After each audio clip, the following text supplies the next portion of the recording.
हाय मेरे प्यारे बच्चों, आप सभी लोग कैसे हैं? आई होप हम जानते होंगे आप सभी लोग बहुत अच्छे होंगे। आइए हम लोग पढ़ेंगे बायोलॉजी का फर्स्ट चैप्टर। इससे पहले वीडियो में हम लोग पढ़ चुके थे केमिस्ट्री का फर्स्ट चैप्टर। ठीक है, बहुत ध्यान से देखेंगे और बहुत ध्यान से पढ़ेंगे। ठीक है, पूरा का पूरा चैप्टर दिमाग में छपेगा आपके, कोई दिक्कत नहीं होगी। कॉन्सेप्ट के साथ पढ़ेंगे जिससे कि हर एक बात को बारीकी से और समझ में आए। ठीक है, सबसे पहले हम लोग पढ़ेंगे नर नर या पुरुष जनन तंत्र। ठीक है, इसको देखेंगे, एक एक चीज इसकी पढ़ेंगे और समझेंगे।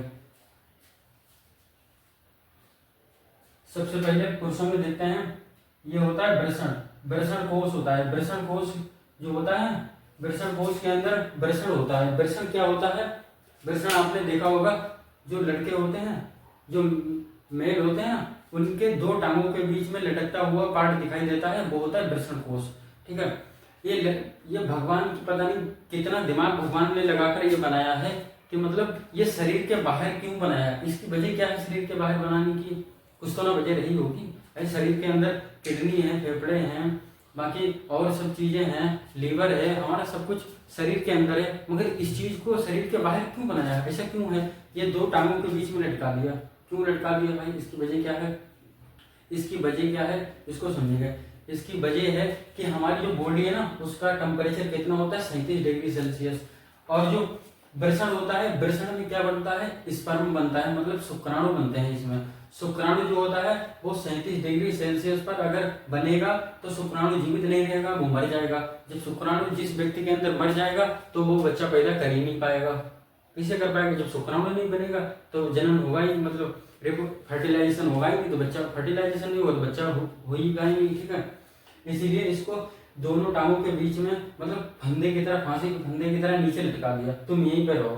ठीक है, हमारे शरीर का टेम्परेचर कितना होता है? 37 डिग्री सेल्सियस। और जो ये नीचे हमारे शरीर से सबसे अलग इस पार्ट को रख दिया है, और इसका टेम्परेचर कितना होता है? 35 डिग्री सेल्सियस होता है इसका टेम्परेचर। इस वजह से क्या होता है, ये यहाँ पर जीवित रहता है। समझिए ना इतनी बात। इसलिए इसको शरीर के बाहर रखा जाता है। अगर शरीर के अंदर रखा जाए तब ये 37 डिग्री सेल्सियस को झेल ही नहीं पाएगा, और झेल नहीं पाएगा तब ये क्या होगा? खत्म हो जाएगा। समझिए इतनी बात, समझ में होंगे। उसके बाद हम लोग देखते हैं, बाद में एक नलिका आती है, उस नलिका को क्या बोलते हैं? शुक्रवाहिनी। शुक्रवाहिनी किसको कहते हैं? शुक्रवाहिनी उसको कहते हैं जिससे स्पर्म जाता है, शुक्राणु जाते हैं। ठीक है, शुक्रवाहिनी उसको कहते हैं जो यहाँ पर स्पर्म या शुक्राणु बनता है, वो इस नलिका से होते हुए शुक्राणु पहुंच जाता है। ठीक है, इसे बोलते हैं शुक्रवाहिनी। उसके बाद ये पहुंचता कहाँ है? ये पहुंचता है इधर सीसन में, पहुंचते हुए ये बाहर निकल जाता है। यहाँ से क्या होता है? बाहर निकल जाता है। ठीक है, सीसन से बाहर निकलता है, और शुक्राणु भी सीसन से ही निकलता है, और मूत्राशय भी सीसन से ही निकलता है। अगर हम इसको देखें कि दोनों एक साथ में क्यों नहीं निकलते, इसकी तो वजह होगी कोई ना कोई। ये इसकी एक वजह होती है, यहाँ पर एक ग्रंथि लगी होती है, उसे बोलते हैं प्रोस्टेट ग्रंथि। प्रोस्टेट जो ग्रंथि होती है ना, जैसे कि ये मतलब पता लगा लेती है कि पुरुष की इच्छाएं क्या हैं। जैसे कि पुरुष ने सोचा कि हम सेक्स करेंगे, उसके अंदर फील आ रही है कि हम सेक्स करेंगे। जब सेक्स करने की उसके अंदर इच्छा जागृत होती है तो प्रोस्टेट ग्रंथि क्या होती है? जो ऊपर का मूत्राशय है, यहाँ पर यूरिन इकट्ठा भरा रहता है, यहाँ पर यूरिन रहता है भरा। जब पुरुष काहे की इच्छा करता है? सेक्स की इच्छा करता है। जब सेक्स की इच्छा करता है तब ये यूरिन का मार्ग जो होता है वो यहाँ से क्या होता है? बंद हो जाता है। जब ये बंद हो जाता है अपने आप से ही, और क्या होता है? जब शुक्राणु क्या होता है? शुक्राणु यहीं से होता हुआ चला आता है और शुक्राणु बाहर निकल जाता है। ठीक है, जब कोई भी पुरुष होता है, जब उसे मतलब यूरिन त्यागना होता है, जिसे सुसु या पेशाब करनी होती है, तब ये शुक्राणु की तरफ आ जाए, शुक्राणु की ग्रंथि इधर बंद हो जाता है नलिका, बाकी बाद में क्या होता है? यूरिन को त्याग देता है, वो यूरिन निकाल देते हैं। कि कुछ लोग आपने देखा होगा कि मतलब हस्त मैथुन कुछ लोग करते हैं। जब लोग कुछ लोग हस्त मैथुन करते हैं, मतलब हस्त मैथुन का मतलब होता है कि सेक्स जैसी उनके अंदर फीलिंग आती है हस्त मैथुन की, तो वो लोग हस्त मैथुन करते हैं ना, उनको हस्त मैथुन से क्या होता है? बहुत ज्यादा नुकसान होगा। हस्त मैथुन करना नहीं चाहिए। जो व्यक्ति ज्यादा ही हस्त मैथुन करता है उसको बहुत बड़ी दिक्कत है, बहुत बीमारी मतलब हो सकती है। जैसे कि जो व्यक्ति हस्त मैथुन करता है ना, ये प्रोस्टेट ग्रंथि होती है, ये क्या होती है? कमजोर हो जाती है। जब ये कमजोर ग्रंथि हो जाती है ना, तब एक टाइम पर मतलब किसी ने हस्त मैथुन करा एक बार, तब एक बार तो कर लेगा, उसे मजा आएगा हस्तमैथुन करने में, सेक्स जैसी भी मतलब फीलिंग आएगी उसे। वो क्या करेगा, फिर से उसे एक दिन के बाद दूसरे दिन वो फिर से करने की चाह करेगा, मतलब इच्छा करेगा। जब उसे मजा आएगा तो वो इच्छा करेगा ये, ठीक है। तब वो बार बार हस्तमैथुन करेगा तो उसकी आदत बन जाएगी, हैबिट बन जाएगी। अब जब उसकी हैबिट जब बन जाएगी ना, तो ये प्रोस्टेट ग्रंथि क्या होगी, ये धीरे धीरे कमजोर होती चली जाएगी। जब ये कमजोर होती चली जाएगी तो एक टाइम ऐसा आएगा, शुक्राणु भी एक निकलेगा और उस पेशाब के साथ में क्या निकलेगा, शुक्राणु निकलना शुरू हो जाएगा। अब शुक्राणु निकलना शुरू हो जाएगी तो ये बीमारी का रास्ता है, मतलब बीमारी है। अब बीमारी है तो इलाज कराना पड़ेगा। क्यों, हमारी प्रोस्टेट ग्रंथि सही से काम ही नहीं कर रही है। इसी वजह से प्रोस्टेट ग्रंथि, इसी में क्या होता है, प्रोस्टेट कैंसर भी हो जाता है, ठीक है। कैंसर कैसे होता है, प्रोस्टेट ग्रंथि से ही कैंसर होता है, प्रोस्टेट कैंसर, ठीक है। उसके बाद आपने देखा होगा कि कुछ लोगों को नाइट फेल होता है। नाइट फेल जानते हैं, नाइट फेल होता है जैसे कि किसी लड़की को देखा, बहुत खूबसूरत लड़की है, दिन में देखा खूबसूरत लड़की, चक्कर पकड़ इधर उधर कर रहे, और रात में सोए और सपने में आई, मतलब वो अप्सरा आपके सपने में आई, और सपने में आई आप अलग अजीब अजीब की हरकतें, फीलिंग अपने अंदर ला रहे हैं, और सपने में क्या होता है, ये यहाँ से पानी निकल जाता है, बस नाइट फेल हो जाता है। वही नाइट फेल का जरिया होता है, क्यों, प्रोस्टेट ग्रंथि कमजोर हो जाती है और अपने आप से ही पानी निकल जाता है। ये होता है प्रोस्टेट ग्रंथि। उसके बाद हम लोग देखते हैं वृषण जो होता है, वृषण की संख्या 2 होती है, जो गोली की तरह होते हैं, गोली की तरह जो लटके होते हैं ना, गोली की तरह होते हैं। इनकी संख्या कितनी होती है, 2 होती है संख्या इनकी। इनके ऊपर, इनके अंदर एक हार्मोन्स होता है, इनके अंदर एक हार्मोन्स होता है, बहुत ज्यादा उत्तेजना पैदा करता है। टेस्टोस्टेरोन नामक का एक हार्मोन्स होता है, जैसे कि पुरुषों में बाल उगाना उसका ही काम होता है, छाती को चौड़ा करना उसका ही काम होता है। पुरुष ज्यादा चक्कर पकड़ करता है, मतलब किसी स्त्री के प्रति बहुत ज्यादा अट्रैक्टिव रहता है, मतलब बहुत ज्यादा सेक्स करने की चाह होती है उसके अंदर। वो एक हार्मोन्स होता है टेस्टोस्टेरोन नाम के हार्मोन से, इसी वजह से चक्कर पकड़ ज्यादा करता है इधर उधर पुरुष, ठीक है। ये होते हैं। और उसके बाद आपने देखा होगा, जैसे किसी की बीवी या गर्लफ्रेंड है, वो तो वहाँ अपना सेक्स करके अपना काम चला लेता है। कुछ तो ऐसे होते हैं जिनके पास कुछ होता ही नहीं है, वो अपने हस्तमैथुन करके अपनी फीलिंग को लेते हैं और अपना काम चलाते हैं। मगर ये हस्तमैथुन करना नहीं चाहिए, ये बहुत आपके लिए हानिकारक हो सकता है। बाकी तो फिर आपकी इच्छा है, जो भी करें आप अच्छा ही करेंगे, ठीक है। और पढ़ते रहें, ठीक है। मतलब हमारी सलाह माने तो ये गलत बात है, ऐसा होना नहीं चाहिए। बाकी अपना कोई जुगाड़ बनाए, जुगाड़ बनने के 50 तरीके हैं, अपना बनाए और काम चलाएं, ठीक है। शादी कर लें यार, बहुत ज़्यादा, और क्या करेंगे, शादी तो कर सकते हैं। ये तो समझ लिया होगा।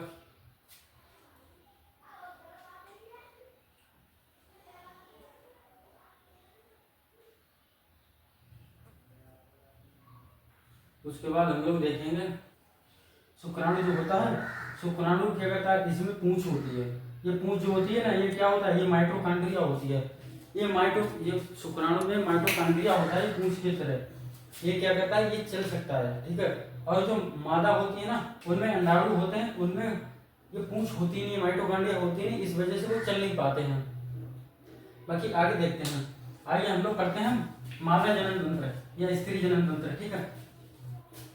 स्त्री जनन तंत्र बहुत ध्यान से पढ़ेंगे, देख समझेंगे, ठीक है।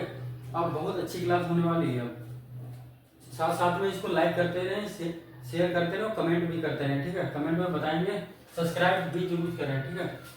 स्त्री जो होती है ना, जैसे ही पुरुषों में क्या होते हैं, 2 वृषण होते हैं। कितने वृषण होते हैं, 2, मतलब 2 गोलियां होती हैं, है ना, 2 गोलियां होती हैं पुरुषों में। उसी तरह स्त्रियों में क्या होता है, 2 अंडाशय होते हैं, 2, एक अंडाशय ये है और एक अंडाशय ये है। पुरुषों की तरह पुरुषों में 2 गोलियां होती हैं, 2 वृषण होते हैं। इसी तरह स्त्री में क्या होते हैं, 2 अंडाशय होते हैं। मगर पुरुषों में क्या होता है, पुरुष जो होते हैं ना, पुरुषों में जो 2 वृषण होते हैं, तो वो एक साथ में ही दोनों काम करते हैं, दोनों मतलब एक साथ में ही स्पर्म या शुक्राणु बनाते हैं। मगर स्त्रियों में ऐसा नहीं होता है। स्त्रियों जो होती है ना, ये 1 महीने में एक अंडाशय 1 महीने में एक बार ही काम करता है। जैसे मान लिया जुलाई चल रही है, जुलाई में ये अंडाशय काम करेगा, ठीक है। अगर अगस्त आएगा अगला महीना, तो अगले महीने अगस्त में यहाँ पर अंडाशय बनेंगे, ठीक है। इसमें क्या होता है, इसमें एक साथ में दोनों अंडाशय काम नहीं करते हैं, इसमें एक एक करता है। इस महीने ये काम करेगा जुलाई में, तो अगस्त में ये काम करेगा, अब फिर अगस्त के बाद सितंबर में ये काम करेगा, अक्टूबर में ये काम करेगा, नवंबर में ये काम करेगा, दिसंबर में ये काम करेगा। ये एक साथ में दोनों काम नहीं करते हैं, मगर पुरुषों में ऐसा नहीं होता है। पुरुषों में क्या होता है, वृषण वो एक साथ में ही काम करते हैं। समझ गए, इतनी बात समझ गए होंगे, ठीक है। उसके बाद हम लोग देखते हैं कि अंडाशय जो होता है ना, यहाँ पर अंडाणु का निर्माण होता है। जैसे पुरुषों में, वृषणों में क्या होता है, शुक्राणु का निर्माण होता है। शुक्राणु कैसा होता है, शुक्राणु इस तरह का होता है, उसमें क्या होता है, पूंछ होती है, पूंछ टाइप से। इसमें क्या होता है, माइटोकॉन्ड्रिया होती है ये पूंछ। और इसमें भोजन कैसे मिलता है, फ्रक्टोज से इसको भोजन मिलता है, समझिए। और ये पूंछ की वजह से ये आगे जा सकता है। मगर अंडाणु में क्या होता है, अंडाणु में क्या होता है, अंडाणु में पूंछ नहीं होती है। जो अंडाशय होते हैं, अंडाशय में क्या होते हैं, अंडाणु बनते हैं, मगर इनमें पूंछ वगैरह कुछ नहीं होता है। जब कुछ नहीं होता है तब ये चल नहीं सकते हैं। इतनी बात समझ लेना, ठीक है, समझ गए होंगे। जब यहाँ पर अंडाशय बनते हैं स्त्रियों में, ठीक है, अंडाशय में ये अंडाणु बनते हैं। अंडाणु क्या करते हैं, इन्हें बनने में लगभग कितना टाइम लगता है, एक हफ्ते का टाइम लगता है। आपको पता होगा एक महीने में कितना दिन होता है, 30 दिन होता है, ठीक है। जब किसी स्त्री या लड़की को पीरियड आता है तो कितने दिन के बाद आता है, एक महीने के बाद आता है, समझ गए ना, एक महीने के बाद आता है। अब हम देखते हैं पीरियड कैसे आता है, हर एक चीज को देखेंगे। पीरियड क्यों आता है, कैसे आता है, और बच्चा कैसे बनता है, और बच्चे में जो बच्चे होते हैं उनमें जुड़वा बच्चे कैसे होते हैं। जो एक तरह के जुड़वा वो होते हैं जो जिनका फेस एक जैसा होता है, और एक तरह के जुड़वा वो होते हैं जो अलग अलग होते हैं। और वो जुड़वा होते हैं, लड़का अलग होता है, लड़की अलग होती है। तो हर एक चीज को देखेंगे, ठीक है। सबसे पहले हम लोग देखते हैं कि यहाँ पर अंडाशय बनता है। अंडाशय में अंडाणु बनते हैं। अंडाणु किसी कारण यहाँ तक आता है, मतलब फ्लोपियन ट्यूब तक आता है। अंडाणु कहाँ तक आता है, फ्लोपियन ट्यूब तक आता है। जब अंडाणु फ्लोपियन ट्यूब तक आता है, स्पर्म कहाँ से, यहाँ से हमारा प्रवेश करता है, योनि से। योनि जो स्त्रियों का ये जलन तंत्र है, यहाँ से प्रवेश करने का, स्पर्म यहाँ से प्रवेश करता है, ठीक है। स्पर्म यहाँ पर आ जाता है, और यहाँ पर स्पर्म आने के बाद क्या करता है, ये यहाँ से स्पर्म चल सकता है, मूव कर सकता है। स्पर्म यहाँ से जाते हुए यहाँ पर क्या करता है, अंडाणु में क्या होता है, मिल जाता है, मतलब फ्यूजन हो जाता है। फ्यूजन होने के बाद क्या बनता है, क्या करता है, फर्टिलाइजेशन करता है। और जब फर्टिलाइजेशन करता है तब क्या करता है, जाइगोट का निर्माण करता है। समझ गए इतनी बात। यहाँ पर क्या बनता है, जाइगोट बनता है। क्यों, स्पर्म यहाँ पर आ जाता है, यहाँ पर आने के बाद में ये क्या करता है, अंडाणु के पास पहुंच जाता है, और पहुंचने के बाद में क्या करता है, फर्टिलाइजेशन करता है। फर्टिलाइजेशन से क्या होता है, जाइगोट का निर्माण करता है। हर एक चीज बताएंगे, ठीक है। थोड़ा धैर्य तसल्ली रखें, जल्दबाजी इतना ना करें जिससे कि आपको ऊपर से निकल जाए, समझ में नहीं आए, ठीक है। और एक बात, पुरुषों में एक बार में कितना ml शुक्राणु निकलता है, लगभग 7 ml निकलता है, ठीक है। कितना ml, 7 ml निकलता है। इनकी संख्या कितनी होती है, 20 लाख होती है। कितनी संख्या होती है, 20 लाख होती है, ठीक है। और कितनी टाइम तक ये जिंदा रह सकते हैं, लगभग 20 मिनट तक।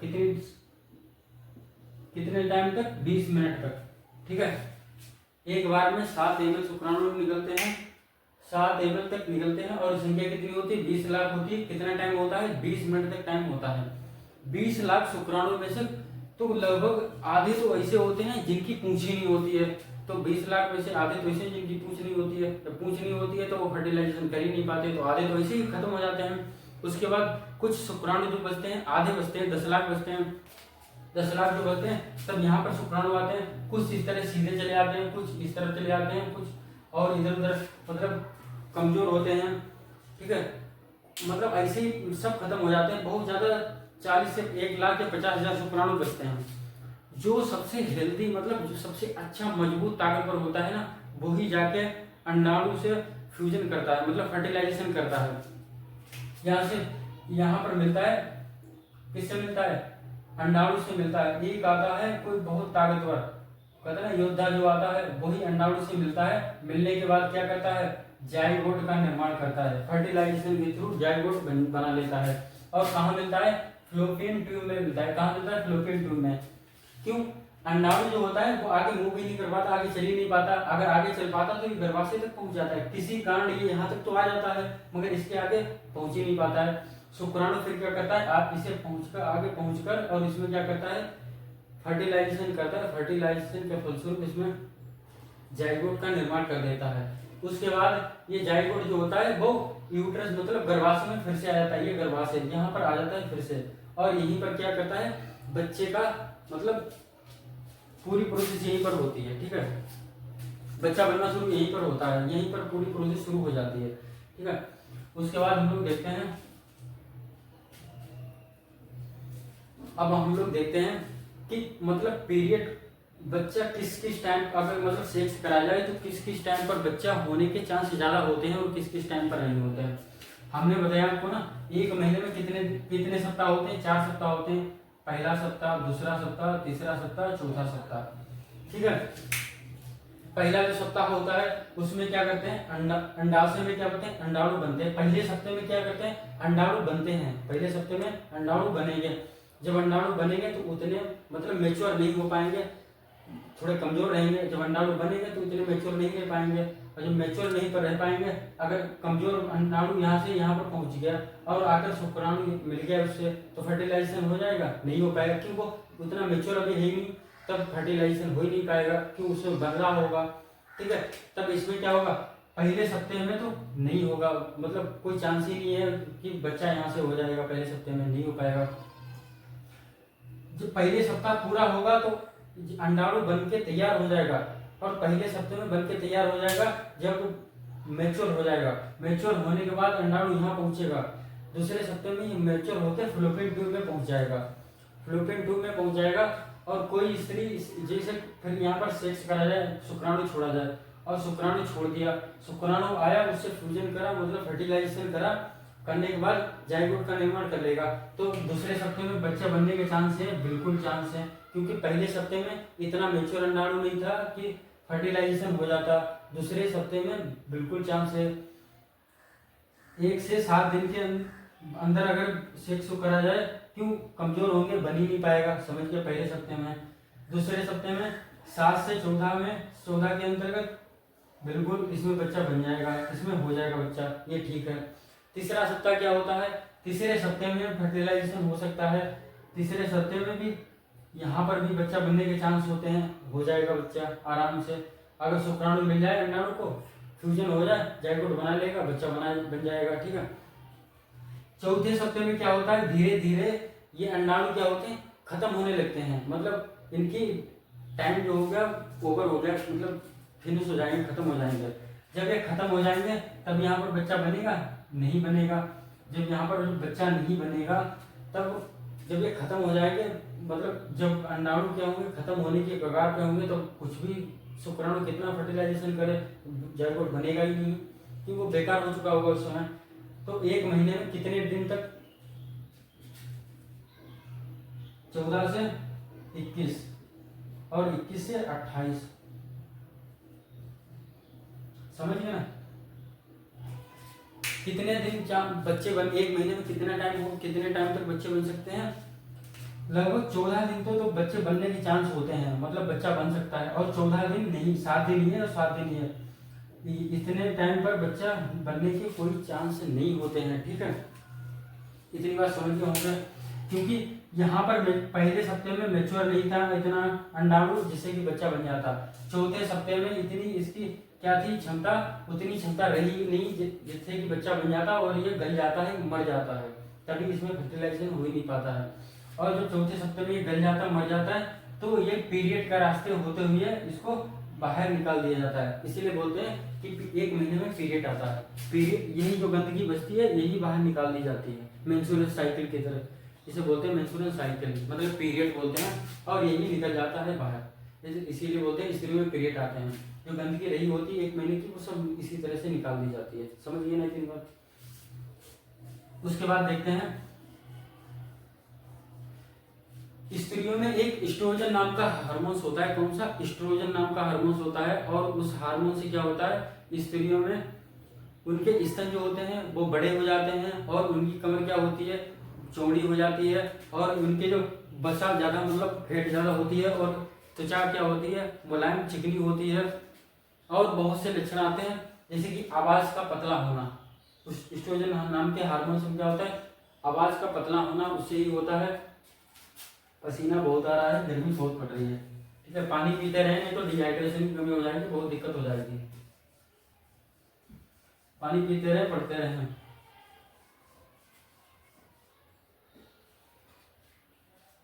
अब देखते हैं आगे। ये होता है योनि, मतलब ये द्वार होता है स्त्रियों के लिए गर्भाशय तक। यहाँ से जब अंडाणु शुक्राणु मतलब शुक्राणु छोड़ा जाएगा, शुक्राणु यहाँ पर छोड़ दिया जाएगा। छोड़ने के बाद ये मूव करता हुआ कहाँ पहुंचेगा, अंडाणु के पास पहुंचेगा। अंडाणु क्या करेगा, फर्टिलाइजेशन करेगा। फर्टिलाइजेशन करने के बाद यहाँ पर फिर आएगा। फिर आने के बाद यहाँ पर बच्चे की पूरी प्रोसेस शुरू हो जाएगी, ये होगी, ठीक है। उसके बाद हम लोग देखते हैं कि अंडाशय की संख्या कितनी, 2 होती है। वृषण की, पुरुषों में वृषण की संख्या कितनी होती है, 2 होती है। मगर वृषण में जो होते हैं वो एक साथ में दोनों काम करते हैं। अंडाशय क्या होते हैं, एक साथ में काम नहीं करते हैं। एक पहले काम करता है, पहले महीने में एक काम करेगा, दूसरे महीने में दूसरा काम करेगा, तीसरे महीने में दूसरा काम करेगा, चौथे महीने में फिर दूसरा काम करेगा। मतलब एक महीने में एक ही करता है। उसके बाद देखते हैं जुड़वा बच्चा कैसे होते हैं, ठीक है। जैसे कि यहाँ पर आया जुड़वा बच्चा, देखो कैसे होता है, ये भी देखते हैं। यहाँ पर एक अंडाशय आया और यहाँ से एक शुक्राणु गया। यहाँ पर ये आया एक शुक्राणु, इसकी ये शुक्राणु आया यहाँ पर।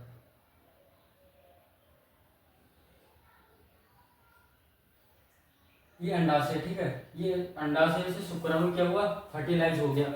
फर्टिलाइज, जब फर्टिलाइजेशन होगा जाइगोट बनेगा, ठीक है। जाइगोट बच्चा कब बनेगा, एक मतलब 1 महीने से 9 महीने तक जब फर्टिलाइजेशन होगा जाइगोट बनेगा, तो 9 महीने तक बच्चा बन जाएगा।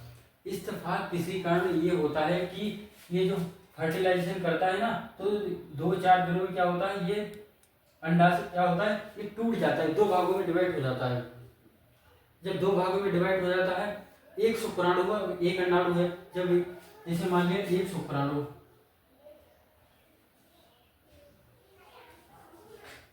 ये अंडाशय है, ठीक है। और इधर से क्या है, एक शुक्राणु आया, ये अंडाणु इधर से एक शुक्राणु आया। और इसमें क्या हुआ, इसमें भी न्यूक्लियस है और इसमें भी न्यूक्लियस है। किसी का काम नहीं, सिर्फ न्यूक्लियस का काम होता है और मिल जाता है इनसे। जब इससे क्या करता है, फर्टिलाइज कर लेता है। फर्टिलाइज क्या होता है, जैसे फर्टिलाइजेशन कर लिया, फर्टिलाइजेशन कर लिया, जाइगोट बन गया। जाइगोट बनने के बाद 9 महीने तक क्या होगा, बच्चा बन जाएगा। इस दफा किसी कारण 2-4 दिनों में क्या होता है, ये टूट जाता है, ये बीच से टूट जाता है। और बीच से टूटने के बाद ये एक हो गया पार्ट और ये की पार्ट हो गया। तब इस स्थिति में क्या होगा, 2 बच्चे जुड़वा होंगे, सेम शक्ल के होंगे। क्यों सेम शक्ल के होंगे, क्योंकि शुक्राणु भी एक ही था। चाहे वो यक्ष हो स्त्री के लिए, लड़की के लिए, चाहे वो बाई हो लड़का के लिए, इसमें दोनों एक से ही होंगे। शक्ल भी एक होगी, ठीक है, सब कुछ एक होगा। सिर्फ फिंगरप्रिंट अलग होंगे और आंखें अलग होंगी, बाकी सब कुछ सेम अलग होंगे। जेंडर भी एक ही हो सकता है और शक्ल सब कुछ एक ही होगा। इस तरह से होता है कि मतलब एक शुक्राणु और एक अंडाणु से टूट जाने से तो जुड़वा बच्चे होते हैं। इस तरह से भी हो सकता है। अलग अलग बच्चे कि एक लड़का एक लड़की और अलग अलग शक्ल के बच्चे कैसे होंगे, जैसे कि ये 2 अंडाणु हैं, ठीक है। 2 अंडाणु से और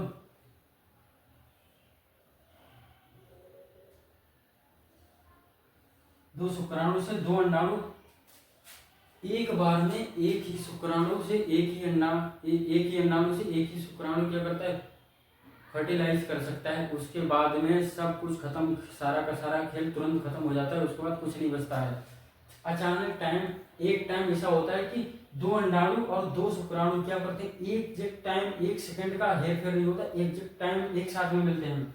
जब एक साथ में मिलते हैं तो दोनों फर्टिलाइज कर लेते हैं। जब एक साथ में दोनों फर्टिलाइज कर लेंगे तो ये क्या होगा, ये वाला शुक्राणु या तो एक्स हो सकता है और ये वाला या तो वाई हो सकता है। ये कुछ भी हो सकता है, या तो ये वाई हो सकता है, ये एक्स हो सकता है, कुछ भी हो सकता है। तब दोनों के या तो लड़की होने के चांस रहेंगे या तो लड़का, दोनों लड़का लड़की कुछ भी हो सकते हैं, या दोनों लड़का लड़का हो सकते हैं, या दोनों लड़की लड़की हो सकते हैं। तब ये अलग दूसरी सिचुएशन होती है और ये दूसरी सिचुएशन होती है। ये होता है इसका, ठीक है।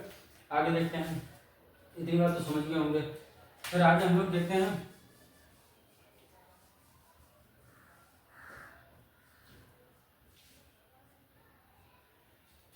बच्चे जो आपको पता होगा कि फ्लोपियन ट्यूब है ना, इसमें फर्टिलाइजेशन होता है, जाइगोट कहाँ, जाइगोट बनने के बाद कहाँ पहुंचता है, गर्भाशय में पहुंचता है, यहाँ से पूरी प्रोसेस होती है बच्चा बनने की। ठीक है, इतना समझना होगा। जय हिंद साथियों, मिलते हैं अगली क्लास में। ये वीडियो तो समझ में आई होगी। ठीक है, अगर ना समझ में आई तो आगे पीछे वीडियो करके और देख लेंगे इसको।